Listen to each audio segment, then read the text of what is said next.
विश्वा बेटा, तुम लकड़ियां ले आए? ला दे बेटा, इसकी तो बहुत जरूरत थी। हाँ काका, ये लो आपकी लकड़ियाँ। लेकिन बेटा, मैं आज तुम्हें इन लकड़ियों के पैसे नहीं दे पाऊंगा। अभी बेटे ने शहर से पैसे नहीं भेजे हैं। कोई बात नहीं काका, जब आपके पास पैसे आ जाए तब दे देना। तू सदा खुश रहे बेटा, भगवान हमेशा तुझ खुश रहे। धन्यवाद काका, बस आपका यही आशीर्वाद चाहिए। अच्छा काका, मैं चलता हूँ, और भी जगह लकड़ियाँ देनी है।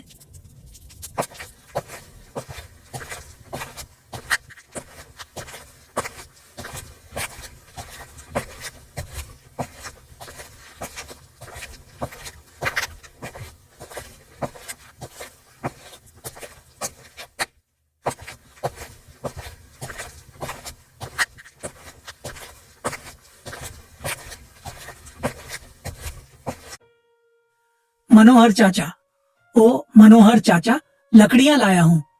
हाँ, आता हूँ आता हूँ।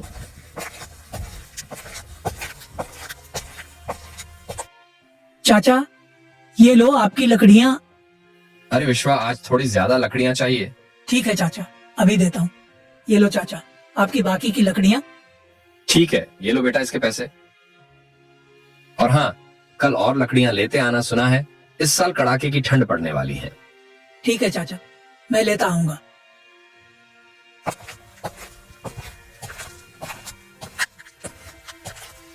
सारी लकड़ियां बेचने के बाद विश्वा घर को निकल पड़ता है। तभी अचानक जोरों की हवा चलने लगती है। हे भगवान, हवा तो बहुत तेज हो गई है। मुझे जल्द ही घर पहुंचना चाहिए। अगर ठंड लग गई तो बीमार पड़ जाऊंगा। हे भगवान, बस किसी तरह घर पहुंच जाऊं तो इस ठंड भरी हवा से बच जाऊं।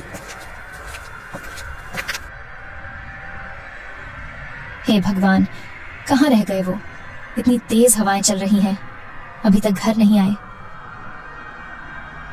मैंने कितनी बार कहा है उन्हें कि घर जल्दी आ जाया करिए, ठंड का समय है, लेकिन वह है कि मेरी बात सुनते ही नहीं।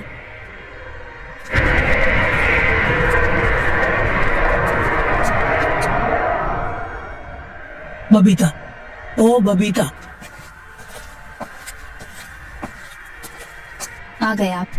आपको मैंने कितनी बार कहा है कि ठंड का समय है, शाम होने से पहले घर आ जाया करो। ठंड में शाम को बहुत ठंडी ठंडी हवाएं चलती है।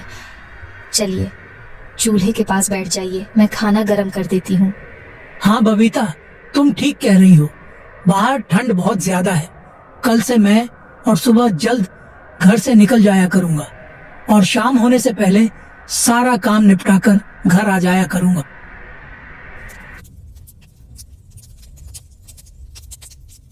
बबीता, वो मोटा वाला कंबल निकाल देना। ठंड बढ़ गई है ना, तो बिना कंबल की रात नहीं कटेगी। जी हाँ, आप खाना खा लीजिए, मैं अभी निकाल देती हूँ। इस तरह विश्वा का परिवार उस रात खाना खाकर सो जाता है। लोग अपने घरों में आग जलाकर किसी तरह ठंड की रात गुजार रहे थे। सर्द हवाओं का पहरा पूरे गांव में छाया हुआ था। ठंड का ऐसा नजारा अक्सर दिसंबर के महीने में देखने को मिलता था।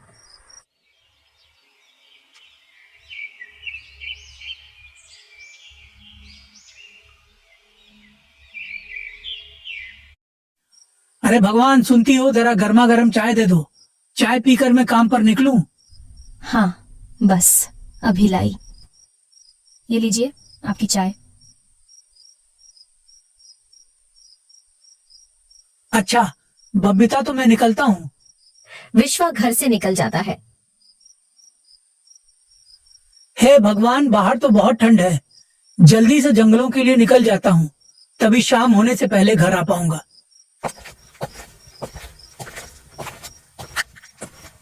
आज गांव में घना कोहरा छाया हुआ था। लोग लकड़ियां जलाकर उसकी गर्माहट ले रहे थे। विश्वा गांव से होता हुआ जंगल की ओर जा रहा था। विश्वा भाई, लकड़ियां लेने जा रहे हो? हाँ भाई, वही जा रहा हूँ। अरे भाई, मैंने सुना है कि इस बार कड़ाके की ठंड पड़ने वाली है। मौसम विभाग का कहना है कि इस बार ठंड का एक अलग ही रूप देखने को मिलेगा, इसीलिए ठंड की पहले से ही तैयारी करके रखो। हे भगवान, अगर बारिश हो गई तो ठंड में तो सारे काम ठप हो जाएंगे। क्या भाई तुम सच कह रहे हो? अगर ऐसा हुआ तो सबसे पहले मेरा ही काम खत्म हो जाएगा। अभी मैं जंगल के लिए निकलता हूँ। इतना कहकर विश्वा जंगल की ओर निकल पड़ता है। जंगल से लकड़ियां काटकर उन्हें गांव-गांव जाकर बेच देता है। इस गांव में हरिया नाम का भी एक लकड़हारा रहता था, जो जंगलों से लकड़ियां काटकर गांव में बेचा करता था। हरिया बहुत ही लालची था। वह गांव वालों को ऊंचे दाम पर लकड़ियां बेचा करता था। हरिया ने बहुत सारी लकड़ियां जंगल से काटकर अपने घर में जमा कर लिया था।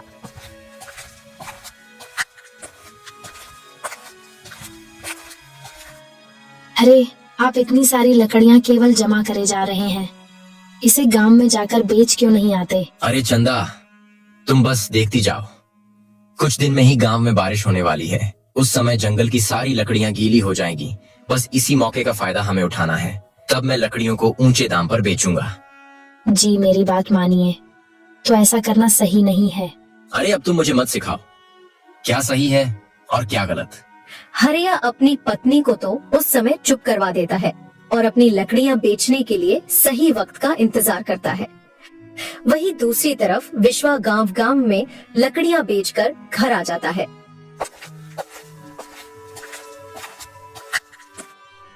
रात का समय था। अंधेरी रात में आसमान में बिजली की गड़गड़ाहट के साथ तेज बारिश शुरू हो जाती है।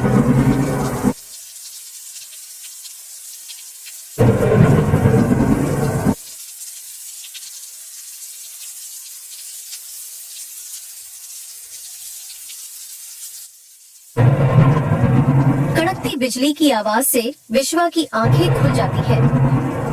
उसने दरवाजे के पास जाकर देखा। हे भगवान, ये तो बहुत जोरों की बारिश हो रही है। आज ही गांव के लोग बातें कर रहे थे कि गांव में इस बार कड़ाके की ठंड पड़ेगी और बारिश की भी आशंका थी, पर इतनी जल्दी बारिश हो जाएगी ये मैंने नहीं सोचा था। अब क्या होगा? जंगल की सारी लकड़ियां तो गीली हो जाएंगी। बबीता, ओ बबीता,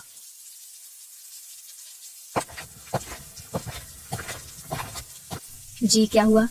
ये देखो बबीता, जोरदार बारिश शुरू हो गई है। हाँ, बहुत जोरदार की बारिश हो रही है। इतनी तेज बारिश तो कभी नहीं हुई। हवा भी बहुत जोरों की चल रही है। चलिए अंदर वाले कमरे में चलते हैं। यहाँ ज्यादा देर रहे तो ठंड से बीमार पड़ जाएंगे। अब क्या होगा? जंगल की सारी लकड़ियां तो गीली हो जाएंगी। जी, आप चिंता मत कीजिए, ठंड की पहली बारिश है, सुबह तक बंद हो जाएगी। ऐसा सोचकर वह दोनों सो जाते हैं। पूरी रात बारिश होती रही। बिजली की गड़गड़ाहट की आवाज सुबह तक सुनाई दे रही थी। बारिश थी जो बंद होने का नाम ही नहीं ले रही थी। अरे बबीता, सुबह हो गई लेकिन बारिश अभी तक बंद नहीं हुई। अगर ये बारिश बंद नहीं हुई तो मैं लकड़ियां कैसे बेचूंगा? जी, बारिश तो रात से हो रही है। पूरा गांव बारिश में भीगा हुआ है। ठंडी हवा भी बहुत चल रही है। चलिए अंदर वाले कमरे में चलते हैं। दोनों आग जलाकर वहाँ बैठ जाते हैं। आग की गर्माहट से कमरा थोड़ा गर्म हुआ, मगर बारिश की वजह से ठंड और भी ज्यादा बढ़ चुकी थी। लगातार होती बारिश ने गांव वालों को परेशान कर दिया। बारिश ने बंद होने का नाम नहीं लिया।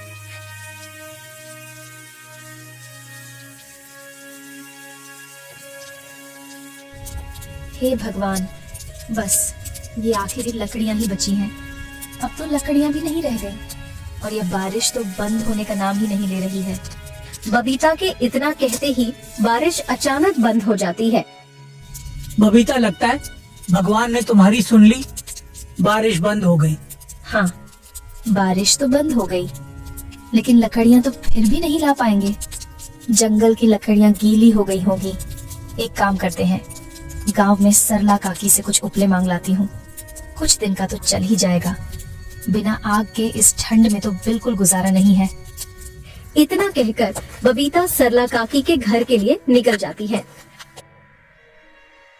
सरला काकी, ओ सरला काकी, घर में हो क्या? हाँ बिटिया, कहो कैसे आना हुआ इस ठंड में?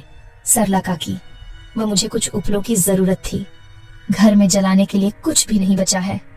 थोड़े से उपले मुझे दे दीजिए। हाँ बिटिया, तुम यहीं रुको, मैं अभी लेकर आती हूँ। ये लो बेटा, मगर मेरे पास भी थोड़े से ही उपले बचे हैं। वो काफी दिनों से धूप नहीं निकली तो उपले सूख नहीं पाए। इससे ज्यादा मैं तुम्हें नहीं दे पाऊंगी। तुम इससे ही अपना काम चला लेना। ठीक है काकी, इसके कितने पैसे हो गए? अरे बिटिया, अब मैं तुझसे भी पैसे लूंगी क्या? कितनी बार विश्वा मुझे मुफ्त में लकड़ियां देकर गया है। अगर मैंने इन उपले के तुझसे पैसे लिए तो मुझे बहुत पाप लगेगा। तू ऐसे ही ले जा बिटिया। ठीक है काकी, आपका बहुत बहुत धन्यवाद। उपले लेकर बबीता घर की ओर निकल पड़ती है। तभी रास्ते में अचानक जोरदार बारिश होने लगती है। हे भगवान, यह कड़ाके की ठंड और अब ये बारिश, लगता है प्रभु जान ही लेकर मानोगे। बस जल्दी घर पहुंच जाऊं तो इस बारिश से छुटकारा मिले। भीगते भीगते बबीता घर पहुंच जाती है। अरे तुम तो पूरी भीग गई हो। जाओ जल्दी से कपड़े बदल लो, वरना ठंड लग जाएगी। बबीता कपड़े बदलकर आग के पास बैठ जाती है। वहीं दूसरी तरफ हरिया को जिस मौके की तलाश थी वह आ चुका था। हरिया अपनी लकड़ियां लेकर गांव की ओर निकल पड़ता है। अरे हरिया, लकड़ियां लाया है? ला, जल्दी दे दे। ये लो काका अपनी लकड़ियां। इसकी बहुत जरूरत थी। ये लो हरिया, इसके पैसे। काका, ये तो केवल 20 रुपए हैं। 20 रुपए और लगेंगे। क्यों? विश्वा तो 20 रुपए में ही लकड़ियां देकर जाता है। काका, आपको तो पता ही है कि बारिश कितने दिनों से हो रही है। जंगल की सारी लकड़ियां गीली हो गई हैं। गांव में अभी लकड़ियों की बहुत कमी हो गई है, इसीलिए लकड़ियों के दाम भी बढ़ गए हैं। अगर आपको चाहिए तो आपको इसके 40 रुपए देने होंगे। विश्वा भी शायद आपको लकड़ियां ना दे पाए, क्योंकि मैं यह लकड़ियां बाजार से खरीद कर लाया हूँ और मुझे भी यह काफी महंगी ही मिली है। ठीक है, ये लो बाकी के 20 रुपए। इस तरह हरिया पूरे गांव में लकड़ियां बेच देता है और उसको लकड़ियां बेचकर काफी अच्छी कमाई हो जाती है। गांव वाले भी हरिया से लकड़ियां खरीदने के लिए मजबूर थे। आज विश्वा के घर में राशन भी खत्म हो चुका था। भगवान, घर में कुछ भी खाने को नहीं बचा है और लेने के लिए पैसे भी नहीं है। आप जाइए ना, गांव में देखिए कुछ खाने के लिए मिल जाए, नहीं तो लाला की दुकान से उधार ही लेते आना। ठीक है बबीता, मैं जाता हूँ। पूरा गांव कोहरे में डूबा हुआ था। विश्वा खाने की तलाश में निकल पड़ता है और लाला की दुकान पर पहुंच जाता है।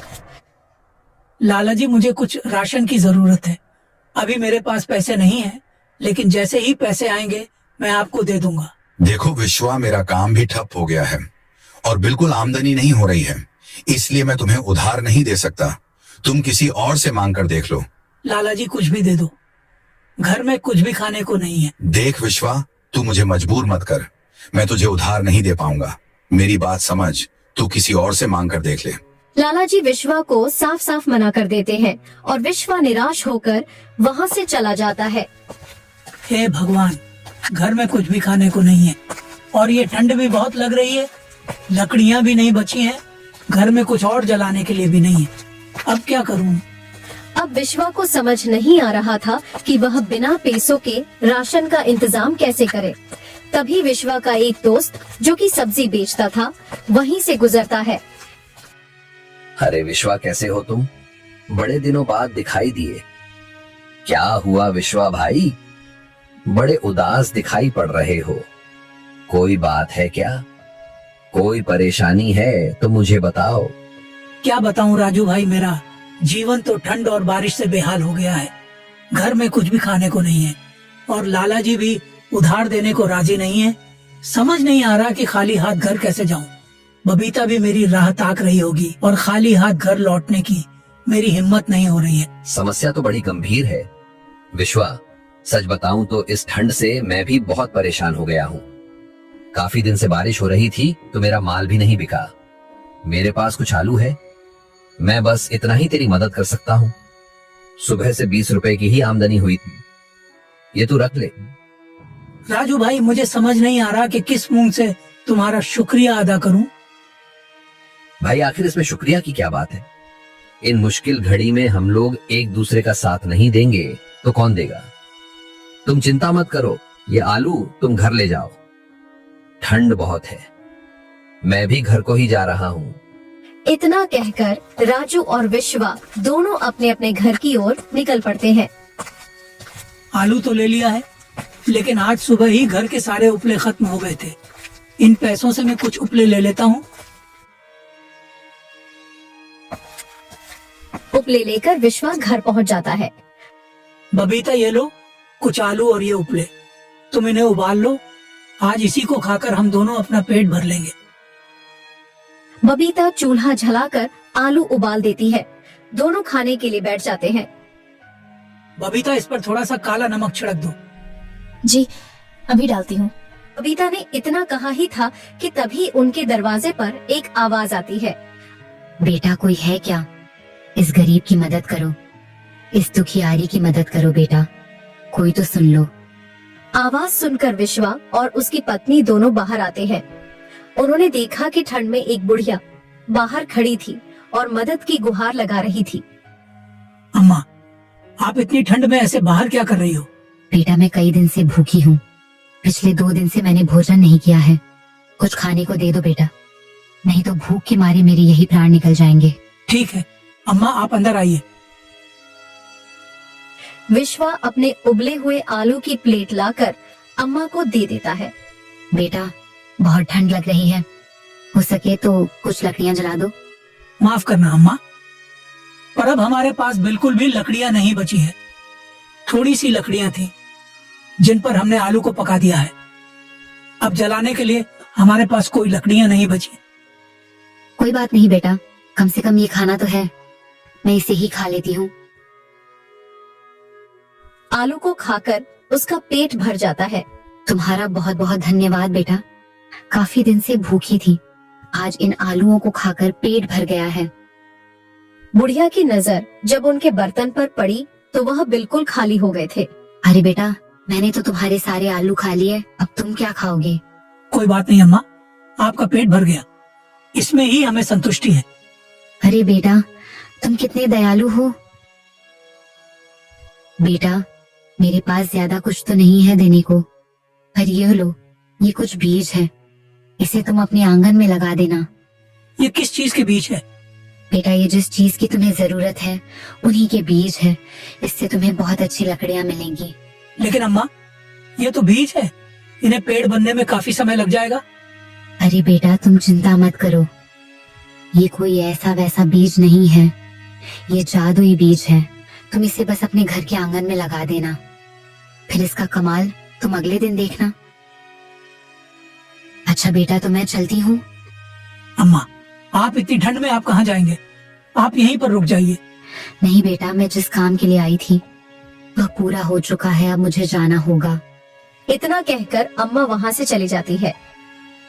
चलो हम इस बीज को अपने आंगन में लगा देते हैं।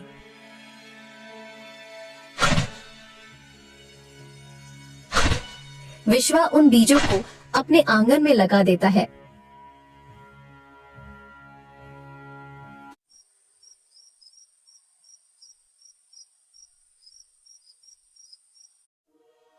जब सुबह होती है तो विश्वा को उन बीजों की याद आती है और वह उन्हें देखने के लिए बाहर आता है। बाहर का नजारा देखकर विश्वा हैरान था। अरे ये क्या है? बबीता, ओ बबीता, जल्दी आओ। बबीता भी वह दृश्य देखकर हैरान थी। अरे ये कैसे हुआ? विश्वा द्वारा लगाए गए बीज अब पेड़ बन चुके थे। यह देखकर विश्वा और उसकी पत्नी बहुत खुश होते हैं। अरे यह तो सच में जादुई पेड़ है। जी, अब तो हमें लकड़ियों की बिल्कुल कमी नहीं होगी। हाँ, तुम ठीक कहती हो। मैं अभी लकड़ियों की कटाई कर लेता हूँ और फिर मैं इन्हें गांव में बेच दूंगा। लकड़ियों को काटकर विश्वा गांव की ओर निकल पड़ता है।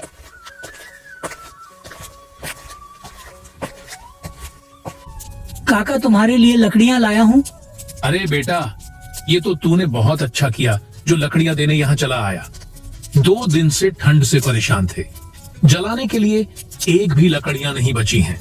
पिछले 2 दिनों से हरिया भी लकड़ियां देने नहीं आ रहा। काका, अब आपको चिंता करने की जरूरत नहीं है, मैं आपको रोज लकड़ियाँ समय पर पहुँचा दिया करूँगा। लेकिन विश्वा बेटा, तुम्हारे पास ये लकड़ियां कहाँ से आई?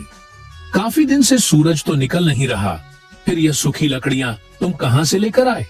काका बस ये समझ लो, ये भगवान का चमत्कार है।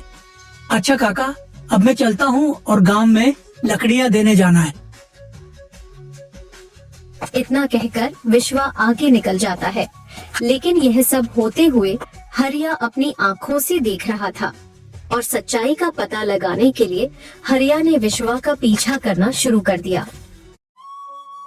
जी, आ गए आप। लगता है आज सारी लकड़ियां बिक गईं। हाँ बबीता, अब हमें कभी दूसरी जगह से लकड़ियाँ लाने की जरूरत नहीं पड़ेगी। अब हम इसी पेड़ से लकड़ियाँ काट लिया करेंगे। हाँ जी, भला हो उस अम्मा का जिसने हमें यह जादुई पेड़ दिया है। इस पेड़ की लकड़ियां तो कभी खत्म ही नहीं होगी। अब हम इन लकड़ियों को बेचकर अपने घर की स्थिति को ठीक कर लेंगे।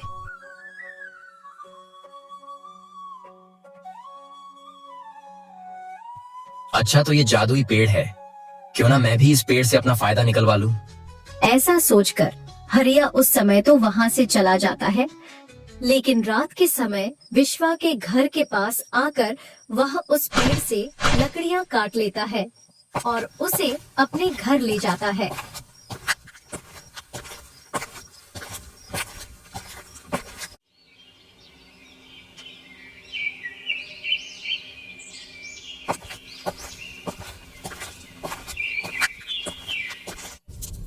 काका, लकड़ियां लाया हूँ, बोलो कितनी चाहिए। अरे हरिया, अब मुझे तुम्हारी लकड़ी खरीदने की कोई जरूरत नहीं है।